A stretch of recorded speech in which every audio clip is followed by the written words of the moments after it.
बेटी रेशमा और बेटा राहिल। अब्दुल्ला का परिवार बहुत ही गरीब था। अब्दुल्ला खेती किसानी में मजदूरी का काम किया करता था। वो जो पैसे कमाता उससे अपने परिवार का पेट पालता था। बाबा ये लीजिए, पानी पी लीजिए। माशाअल्लाह मेरे बेटे, बिस्मिल्लाहिर्रहमानिर्रहीम। पानी पी के तो ऐसा लगा है जैसे सारी थकान ही मिट गई। बेटी रेशमा, ओ बेटी रेशमा, कहाँ हो? इधर तो आइए।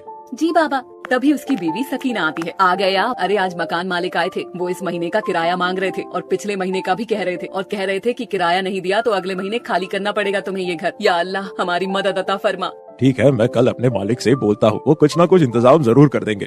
अगले दिन अब्दुल्ला अपने मालिक से बोलता है, मालिक मुझे कुछ पैसे मिल जाते उधार तो मैं अपने घर का किराया दे पाता। क्या हुआ अब्दुल्ला भाई, घर में कोई परेशानी है? हाँ मालिक, मैं इतने नहीं कमा पाता हूँ, अपने परिवार को पेट भर खाना भी नहीं खिला पाता। 2 वक्त की रोटी का जुगाड़ कैसे होता है ये तो मेरा अल्लाह जाने। घर का भी किराया है, उसी का कर्जा हो गया है। अगर पैसे न दिए तो घर का मालिक हमें घर से निकाल देगा। अच्छा तो ये बात है, तुम एक काम क्यों नहीं करते? ये 2 बकरी के बच्चे हैं, तुम इन्हें ले जाओ और बड़ा करना, उन्हें अच्छे दामों में बेचना, जिससे तुम्हारी सारी परेशानी दूर हो जाएगी। अल्लाह तुम्हारी मदद अता फरमाए। इस तरह अब्दुल्ला वो दोनों बकरी के बच्चे अपने घर ले आता है, जो देखने में बहुत ही खूबसूरत होते हैं। ये देखकर राहिल और रेशमा बहुत खुश होते हैं। बाबा ये बकरी के बच्चे तो बहुत ही खूबसूरत है। मेरे दिल में कई दिनों से हसरत थी कि मैं बकरी के बच्चे लाऊं, लेकिन घर की तंगस्ती को देखकर मैं आपसे बोल नहीं पाता था। बाबा मैं चाहता था कि बकरी के बच्चे लाऊं और उन्हें पालूं, उनके साथ खूब खेलूं, पर आज अल्लाह ने ये मेरी तमन्ना पूरी कर दी। अल्लाह तेरा लाख लाख शुक्र है। इन बकरी के बच्चों को मैं पालूंगा, इनके साथ खूब खेलूंगा। ठीक है बेटा, इनकी तुम्हें ही खिदमत करनी है, शायद ये हमारी किस्मत बदल दे।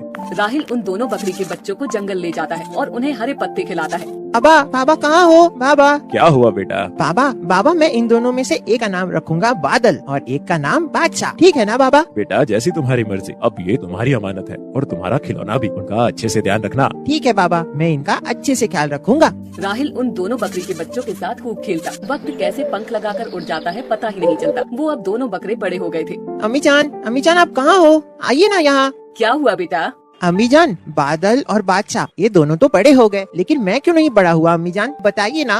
सकीना हंसते हुए अरे बेटा, जानवर जल्दी बड़े हो जाते हैं और इंसान के बच्चे जल्दी बड़े नहीं होते। तुम्हारे बाबा होते तो ऐसे में ये देखकर बहुत खुश होते कि उनके लाए हुए बकरे आज बड़े हो गए हैं और बहुत ही खूबसूरत हो गए हैं।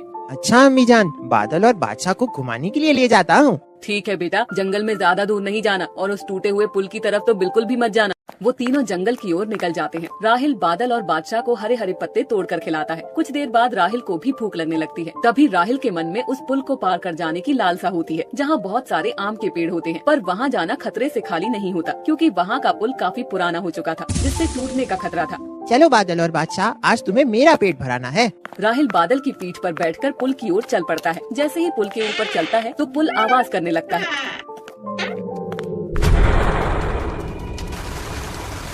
बादशाह ये अल्लाह, ये क्या हो गया?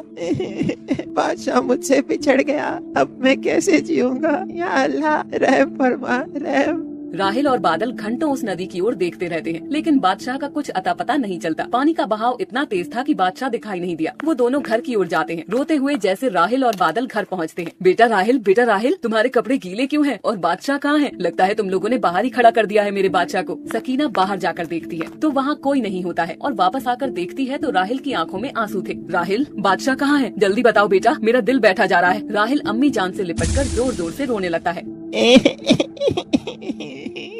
अम्मी जान, बादशाह को हमने खो दिया। अम्मी जान। क्या कह रहे हो राहिल? ऐसा कैसे हो गया मेरे बेटे? वो तो तुम्हारे बाबा की निशानी थी, उसका तुमने कैसे ध्यान नहीं रखा? अम्मी जान, सारी गलती मेरी है। आपने मुझे उस पुल की तरफ जाने के लिए मना किया था। आपकी बात ना मानने की मुझे सजा मिली है। काश मैं मर गया होता। मेरी आंखों के सामने मेरा बादशाह नीचे गिर गया और मैं कुछ नहीं कर पाया। अम्मी जान, मुझे माफ कर दीजिए, मैं तुम्हारा गुनहगार हूँ और बाबा का भी।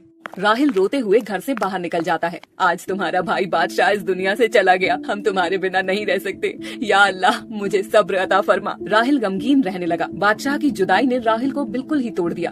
बादल और बादशाह के बिना तो मुझे कुछ भी अच्छा नहीं लग रहा है। ऐसा लग रहा है कि मैं भी उस नदी में बह क्यों नहीं गया। अब उनकी जुदाई मुझे अंदर ही अंदर खाई जा रही है। राहिल और बादल घर के बाहर भी होते हैं। वो क्या देखता है कि सामने से बादशाह उसकी ओर दौड़ कर आ रहा है। राहिल उसे देखकर बहुत खुश हो जाता है और उससे लिपटकर रोने लगा है।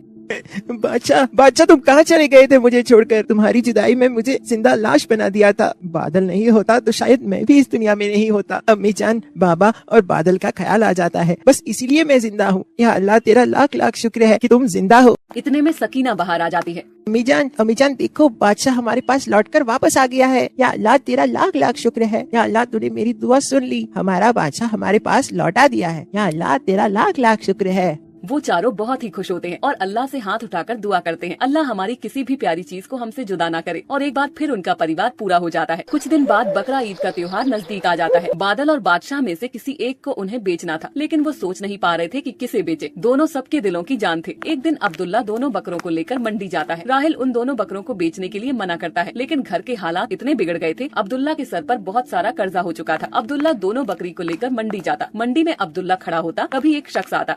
माशाल्लाह, वल्लाह आपके दोनों बकरे बहुत ही खूबसूरत है। क्या आप इन्हें मुझे देंगे? नहीं, मैं सिर्फ दोनों में से एक को ही बेचूंगा। पर ऐसा क्यों भाई? मेरे सर पर कर्जा है, इसीलिए मुझे अपनी अजीज चीज को बेचना पड़ रहा है। ठीक है, फिर आप एक ही दे दो। खरीदार पैसे निकालकर दे देता है और बकरे की रस्सी अपने हाथ में ले लेता है। जैसे ही वो रस्सी लेता है तो बादल अब्दुल्ला से लिपटकर रोने लगता है। ना मेरे बेटे, रोते नहीं, तेरी जुदाई भी मुझे तड़पाएगी। मुझे माफ कर दे बेटे, तेरी आज कीमत लगाई है। मैं तेरा गुनहगार बन गया हूँ। या अल्लाह मुझे माफ कर दे। ये देखकर खरीदार की आंखें भी नम हो जाती हैं। अरे अब्दुल्ला भाई, आप दोनों की मोहब्बत देखकर मेरा भी दिल भर आया। आप इन बकरों को बेचना क्यों चाहते हैं? ये मेरे दिल के टुकड़े हैं। दिल के टुकड़ों को कोई बेचना नहीं चाहता, लेकिन कुछ मजबूरियाँ उन्हें घेर लेती है, तभी ये काम करना पड़ रहा है। घर के हालात भी ठीक नहीं है। मेरे सर पर घर का कर्ज हो चुका है, इसीलिए मुझे इन्हें बेचने के लिए लाना पड़ा। अब्दुल्ला भाई, ये लीजिए 50,000 रूपए मेरी तरफ से। आप अपना कर्ज उतार दीजिए, ये मेरी तरफ से है। इस बार मैं कुर्बानी नहीं दूंगा, मेरा सदका ही कबूल अता फरमाए अल्लाह। और वो तीनों खुश हो जाते हैं और घर के लिए आ जाते हैं। या मेरे अल्लाह, तू बहुत ही रहीम और करीम है, तू गरीबों की सुनने वाला है। इस तरह से अब्दुल्ला के सर से सारी उधारी उतर जाती है और बादल बादशाह भी नहीं बिकते। बेटा राहिल, बकरा ईद नजदीक आ गई है। हाँ अम्मी जान, मैं जानता हूँ आप मुझसे क्या कहना चाहते हो। ये पत्थर मैं अपने सीने पर जरूर रख लूंगा। मैं जानता हूँ मुझे अपनी प्यारी चीज अल्लाह को कुर्बान करनी है।